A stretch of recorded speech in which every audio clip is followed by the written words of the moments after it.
The wrench slipped, and Dara Osei caught it before it tumbled into the dark point 400 meters below the surface of the Atlantic. The water pressed against her suit like a living thing.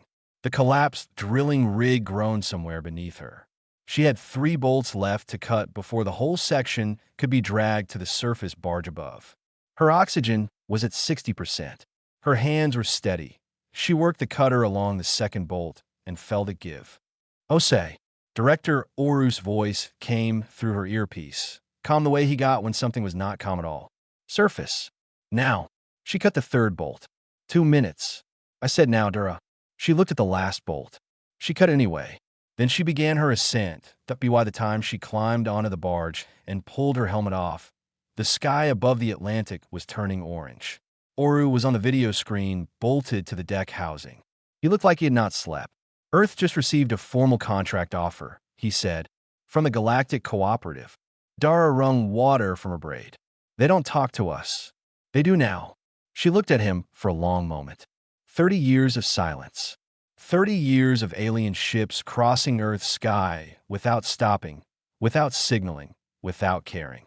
The cooperative had reviewed humanity in 2041 and issued a single verdict. Too unstable, too violent, too unpredictable for membership or contact. They had moved on. Earth had watched them go. What changed? She asked. Oru's jaw tightened. They have a problem they cannot solve themselves. The full briefing came through on the flight back to Lagos. Dara read it twice, then a 3rd time, because parts of it seemed too strange to absorb on the first pass. Sulhuri Station 9, an orbital platform in the Veth system, 3 jumps from Earth, had gone dark 14 weeks ago. The cause was something the cooperative called the creeping rot. A bioorganism, self-replicating, weaponized by a civilization that had been extinct for 600 years. It consumed organic matter and infrastructure alike. It spread through spores that survived vacuum exposure. It had already killed 41 station personnel. The remaining population had evacuated. The cooperative's own response teams had tried twice to enter the station. The first team lasted 4 hours before retreating with 2 casualties. The second team did not enter at all. Their biologists had determined that the rot responded aggressively to the pheromone signatures of every known cooperative species. Every known species. Humanity had never been cataloged. Lena Brandt had made the call. She was Earth's galactic trade liaison, a job that had been mostly symbolic for 3 decades, a title without a desk that mattered. She had seen the cooperative's open contract posting, read the fine print, and sent a bid before anyone in the cooperative expected her to. The vetting process was designed to screen out unqualified species. Humanity passed it. Every test. Lena had sent Oru a single message after the results came in. Give me 2 people who do not frighten easily. Oru had sent her Dara Osei and Riku Tanaka. Dara had met Riku 3 years earlier on a containment job in the South China Sea, a ruptured biofuel research vessel leaking modified enzymes into the water column. Riku had been the field medic. She had cataloged the enzyme strains while patching a cut on her own forearm, narrating both tasks in the same flat, unbothered voice. Dara had decided on the spot that she wanted Riku on every dangerous job she ever took. Riku received the briefing on a train between Osaka and Kyoto. She replied to Dara's message with 4 words, yes. Bring the cutters. The cooperative sent a liaison ship to collect them.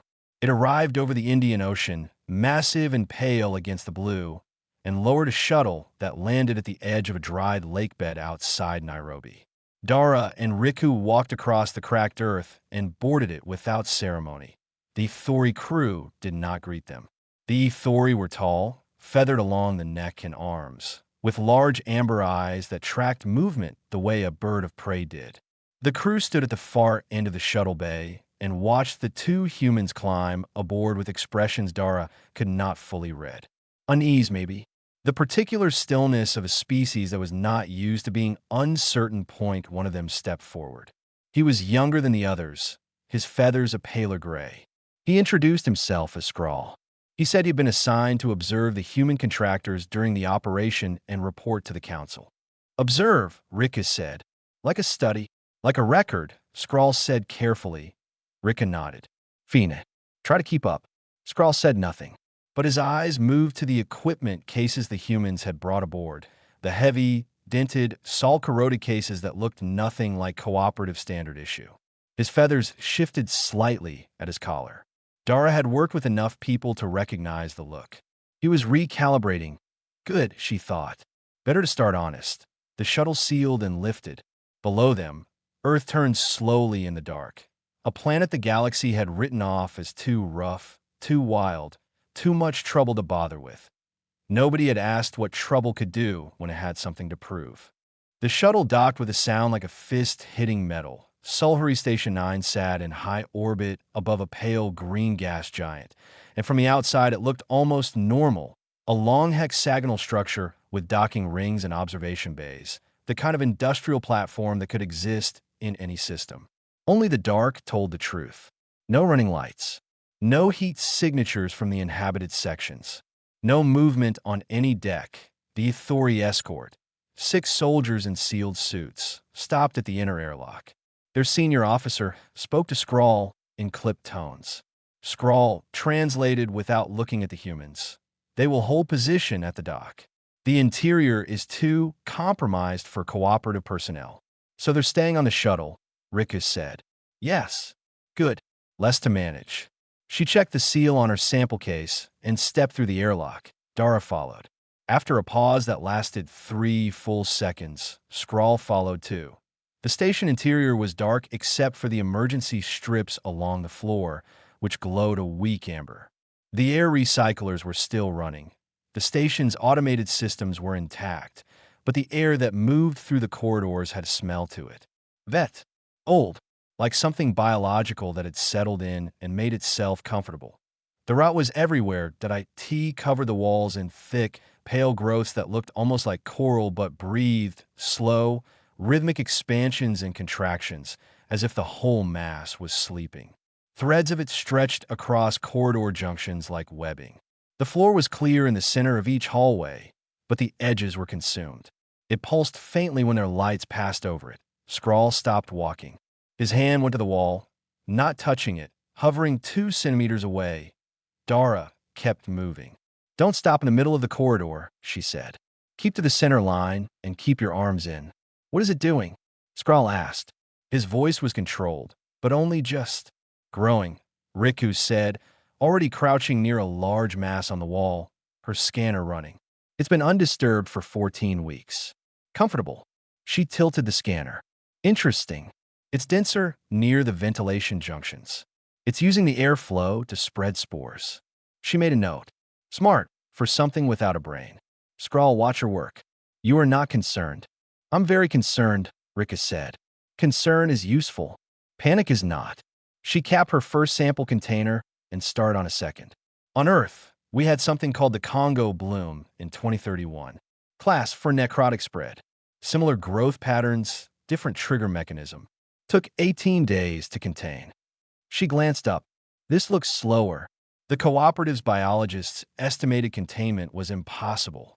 The cooperative's biologists hadn't seen anything like it, Dara said from ahead. She was at a corridor junction, sweeping her light across the ceiling. We had. That matters. They moved through the station methodically, section by section. Dara mapped corridors on her wrist unit while Riku took samples and observations. The rot reacted to their lights. The growths would shift away from direct beams, contracting slightly. It was the first useful thing they learned. The second came 40 minutes in, when Dara's EM cutter accidentally discharged against a wall mounting, and the rot near the discharge point went rigid and then pulled back, retreating 2 centimeters from the point of contact. She did it again deliberately. The rot pulled back again. Riku. Dara pointed at the retreating growth. Inkbolsi. Riku came over, scanned, and was quiet for a moment. The cellular structure is disrupting. It doesn't like the electromagnetic field. She stood up. That's our mechanism. We don't have pulse emitters. We have the cutters. I can modify them. Riku was already thinking ahead, her eyes distant. Takes maybe 4 hours and the right parts. The Sulhuri would have the hardware somewhere in engineering. They spent another 2 hours mapping the station before retreating to the dock. They had covered nearly 70% of the interior. The Ethori soldiers, who had not moved from their position near the shuttle, stared at the humans as they came back through the airlock. Skrull filed his first report to Sovereign Voss from the shuttle bay, standing slightly apart from the others. He described the rot's extent, the sample collection, the EM discovery. He kept his language precise and factual. At the end, he added a personal note. He had not planned to, but he wrote it anyway. The humans moved through the contaminated sections without hesitation, not recklessness. The distinction is meaningful. They observed, adapted, and extracted actionable data in a single entry. I believe they understand the threat completely. I am revising my assessment of their capability upward. He sent it before he could decide to remove that last line. Dara was sitting on a crate near the shuttle door, eating a nutrition block from her kit. Riku was beside her, already sketching a modification diagram on a scrap of foil with a marker. Skrull sat down across from him. It was the first time he had chosen to be near them without a reason. Neither human commented on it. That, somehow, made it easier. The Grin trade vessel smelled like engine oil and dry protein paste, and it was the best working space they had. The Grin had offered neutral docking rights for the duration of the operation. They did it for a fee, as they did everything, but their captain, a broad, scale-skinned being named Veth who spoke in very short sentences, had cleared them a workspace without being asked and had not bothered them once. Dara appreciated that more than she would have appreciated a welcome speech. The table in the workspace was covered in data. Riku had pinned her sample results across the surface in organized rows. Physical samples in sealed containers on the left, scanner readouts on a projection screen on the right, and her own handwritten notes filling the gaps between. She had been awake for 19 hours. Her handwriting was still neat. 6 Solhari engineers were watching via hologram from a relay station 2 systems away. They were insect-like beings, their bodies compact and angular, their eyes multifaceted and very still. They had said little since the hologram connected. Riku had not waited for them to start talking. The rot's base structure is a class parallel necrotic bloom, she said, pointing to the cellular diagram on the projection. On Earth, we call the closest equivalent a type 4 bloom. Same replication pattern, different chemical trigger. Ours responded to heat gradients. This one responds to pheromone signatures. She moved her finger to the EM data. Both types share one weakness. Electromagnetic disruption collapses the replication membrane. The organism cannot rebuild the membrane faster than a sustained EM field destroys it. One of the Solhari engineers, the one whose translator badge listed her as a senior structural biologist, leaned forward. You have encountered this organism before? Not this exact organism. One like it. Riku pulled up a file from 2031. Congo Basin, Earth. 1,400 square kilometers of necrotic bloom. We contained it in 18 days using modified thermal pulse emitters originally designed for mineral extraction. She looked at the engineer. Your station has the same extraction hardware in the lower bays. I can modify the emitters in 4 hours. The Solhari engineers went very quiet. Not the silence of disbelief. The silence of people who had been told something they had not expected to hear and were now doing rapid, serious thinking. Sovereign Voss was watching the feed from the Cooperative Council chambers. Dara could see his image in the corner of the relay screen. Tall, pale-feathered, his head tilted slightly to one side with the particular angle that Skrull had told her meant the Ethori were skeptical. He had not spoken yet, but he spoke now. The human assessment oversimplifies the organism's adaptive capacity. Our biologists spent 11 weeks on this analysis. Your biologists had never seen anything like it, Dara said. We have. That's the entire reason you hired us. Voss's feathers shifted. You will submit your modification plan for review before any action is taken. Already written, Riku said, and forwarded the document before he finished the sentence. More silence. Voss reviewed it. The Solhari engineers reviewed it. Lena Brandt, watching from Earth's outreach station, sent Dara a private text that read, "Let them think for a minute. Don't push." Dara read it and put her calm down without replying. While the cooperative deliberated, Skrull came to stand beside Dara at the edge of the workspace.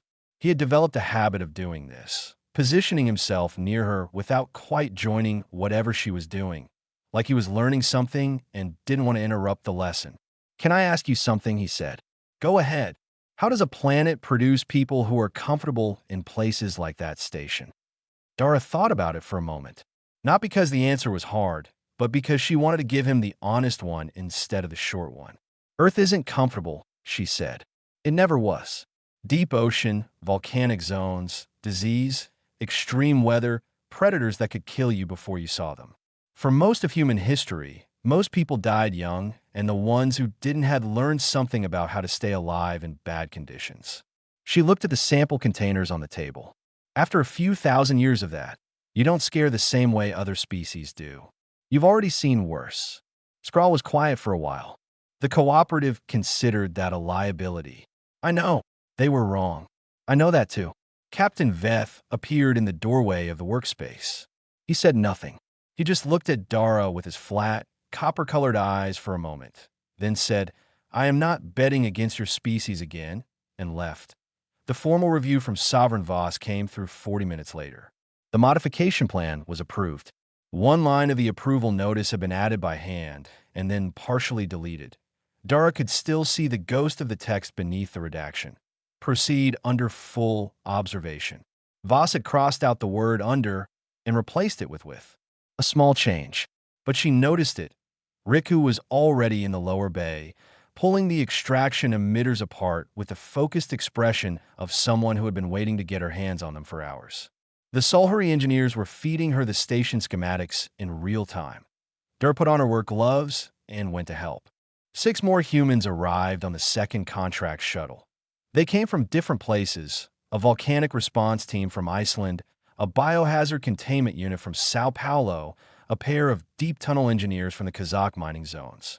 There were different sizes, different ages, different languages between them, but they all had the same quality Dara had long since stopped being able to name precisely. A particular kind of steadiness. The look of people who had learned the hard way that panic spent energy you might need later. She briefed them in the Gren ship's cargo bay. No long speeches. She showed them the station map, the ROTS density zones, the EM pulse behavior. She showed them the modified emitters, compact now, mounted on adjustable frames that could be carried by one person and operated by hand. Riku had made 8 of them in 11 hours, sleeping for 2 of those hours on a mat beside the workbench. "The rot pulls back from the EM field," Dara said. "It does not fight. It retreats. We push it into corners. We flood the corner with pulse exposure. The membrane collapses. Then we move to the next section."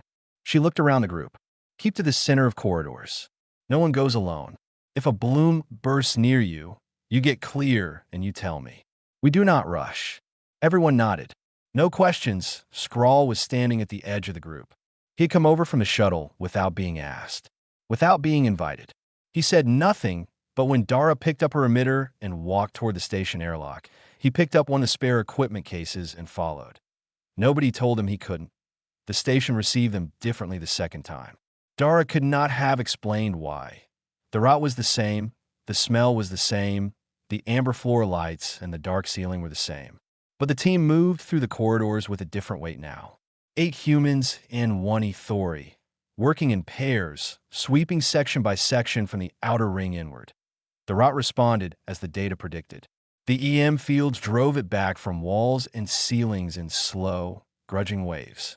The growths contracted, thinned, and eventually broke down into dry residue that crumbled when Dara pushed it with her boot. The collapse was not fast. Each section took between 20 and 40 minutes, but it was steady, inevitable.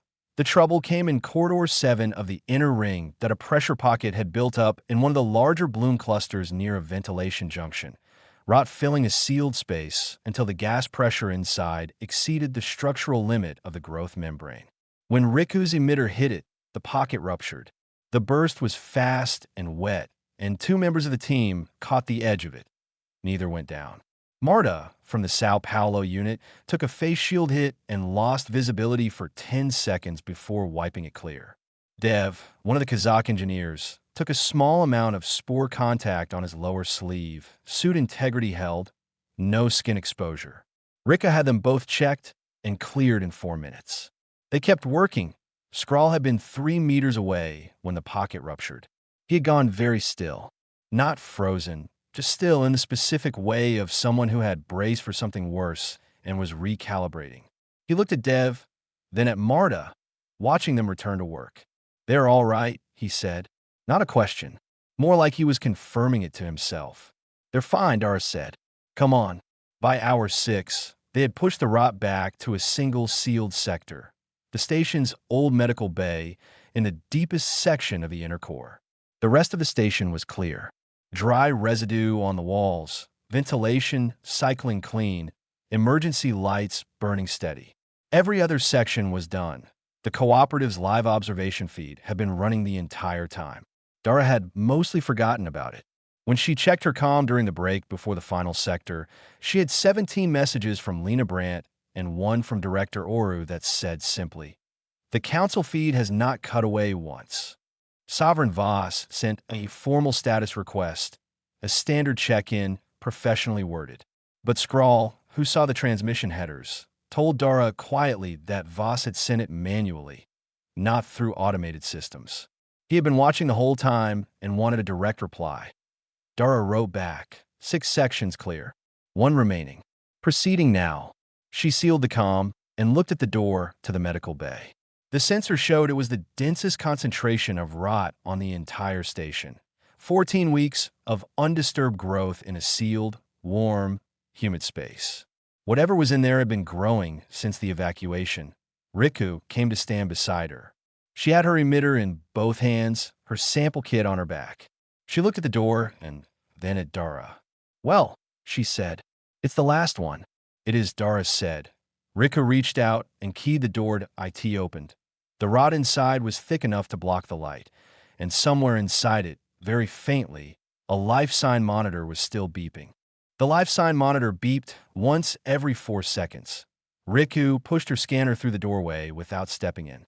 The rot was packed floor to ceiling, walls to walls. A solid mass of pale growth that had filled the medical bay the way water fills a sealed room. But the scanner found a signal buried 4 meters in, near the far wall where the patient beds had been. Something alive, encased in the growth, still breathing in long, shallow cycles. "Sulhuri," Rikus said. She showed Dar the readout. One of the station crew. Must have been in the medical bay when the evacuation order came. The rot grew around them instead of consuming them. The bay's air mix has higher nitrogen content than the rest of the station. It slowed the rot down in here. Slow the person down, too. They're in biological stasis. Alive. Barely. But yes. Dara had already turned to her comm. She opened the cooperative command channel. "We have a survivor in the medical bay. One Sulhuri crew member. Requesting extended operation time to extract." The response came from Sovereign Voss within 30 seconds. Negative. The medical bay is to be sealed and burned per the original contingency protocol. The survivor is non-viable. Proceed to decontamination of the outer sections. Dara looked at the doorway, at the pale mass of the rot, breathing its slow breath in the dark, at the faint blinking light of the life monitor beyond it. She put her comm down. "Riku," she said, "can we make a path?" Riku was already calculating. The rot in here hasn't been disturbed, so it's not going to rupture the way the corridor pockets did. If I run a narrow EM line straight through the center, thin field, just enough to cause local membrane collapse without triggering a pressure response, we get a corridor about 1/2 meter wide. She looked at Dara. "You'd have to go in sideways. How long does the path hold?" 10 minutes. Maybe 12. That's enough." Dara looked at the team. "Everyone else holds at the door. If the path closes, do not follow me in." Marta started to say something. Dara shook her head. Marta stopped. Riku set up the emitter at the doorway and began running the narrow pulse line through the rot mass. The growth recoiled from it slowly, not a fast retreat, but a steady parting like the field was asking it to move rather than forcing it. A corridor opened, barely wide enough for a person. On the live cooperative feed, every member of the council chamber had gone still.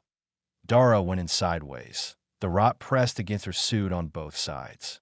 She could feel the resistance through the material. Not pain, just presence, a constant pressure as the mass tried to close the gap the emitter was holding open.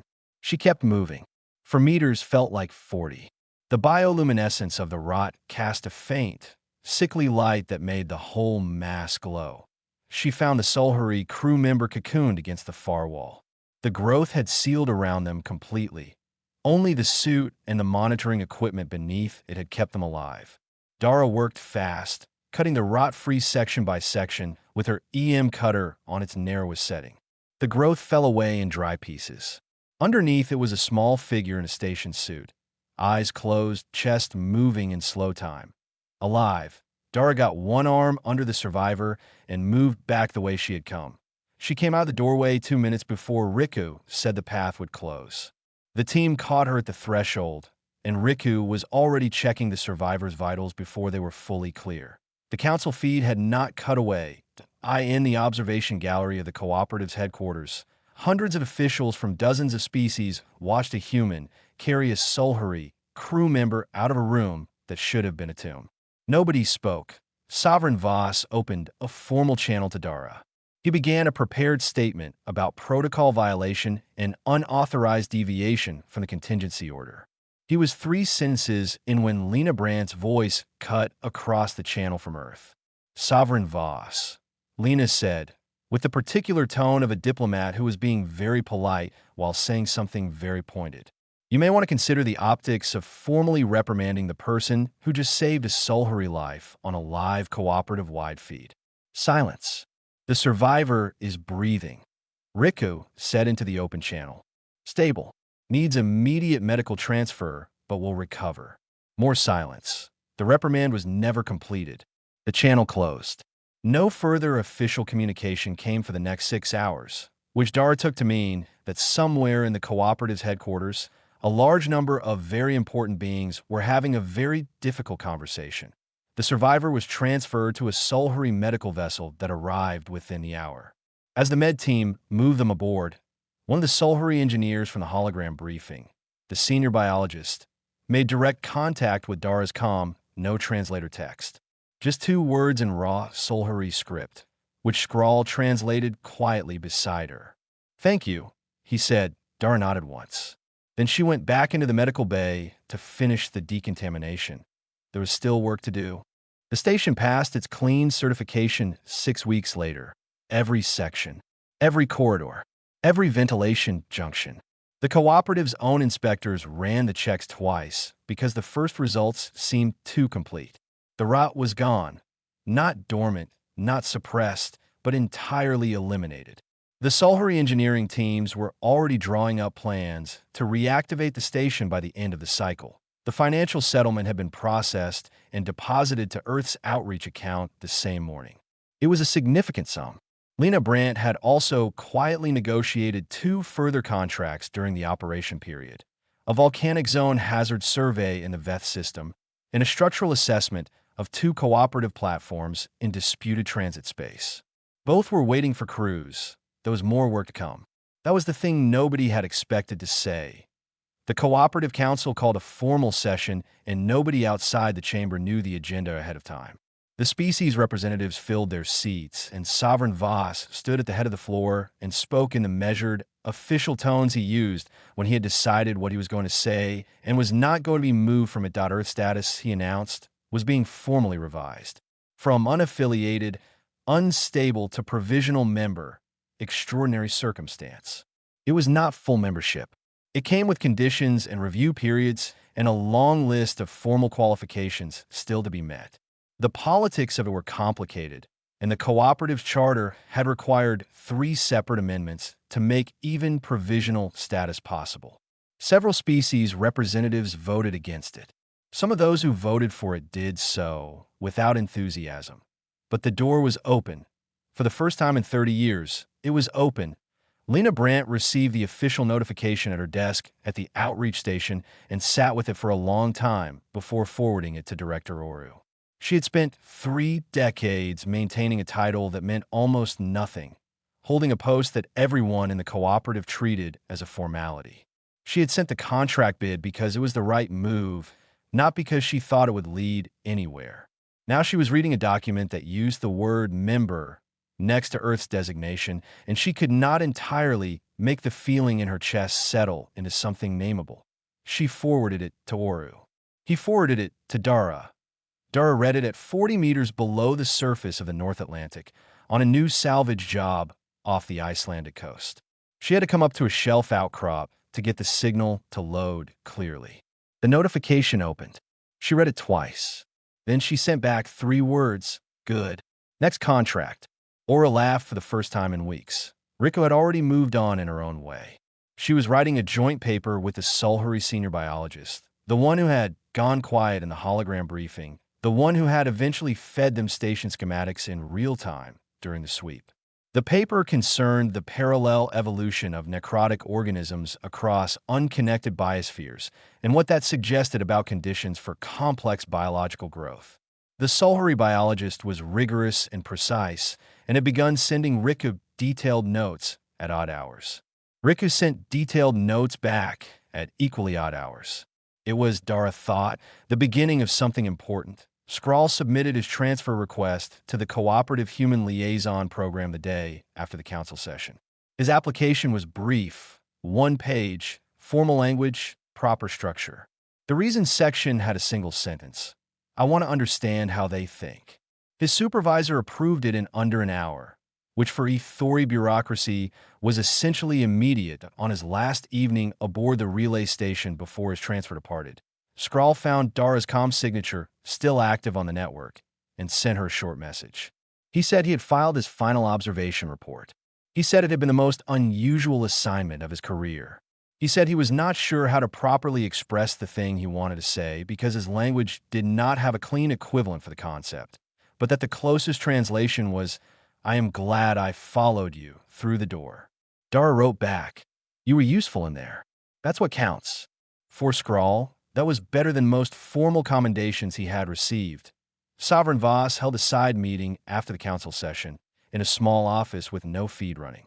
He asked Lena Brandt, without ceremony or preamble, the question that had clearly been sitting behind his amber eyes for weeks. How did a planet produce people who walked into dying places without flinching? Lena thought about the briefing she had given 30 years ago, when she first took the liaison post, to a room full of officials who were already not listening. She thought about Dara coming up out of the Atlantic. She thought about Riku sleeping on a mat beside a workbench. "We had to," she said. For a very long time, there was nobody else to call. Voss was quiet for a moment. Then he said, "There is now." He meant it as a statement. Lena received it as one dot below the session chambers. Far from the formal records and the revised status documents, what had actually changed was simpler than any of it. The galaxy had spent 30 years deciding what humanity was. Humanity had spent one operation showing what it did. What it did when things were dangerous and dark, and someone was still alive inside the worst of it, and the protocol said to leave them .it when in any way. That was the part the contracts could not capture. That was the part the cooperative had not predicted and could not categorize. It was also, in the end, the only part that mattered.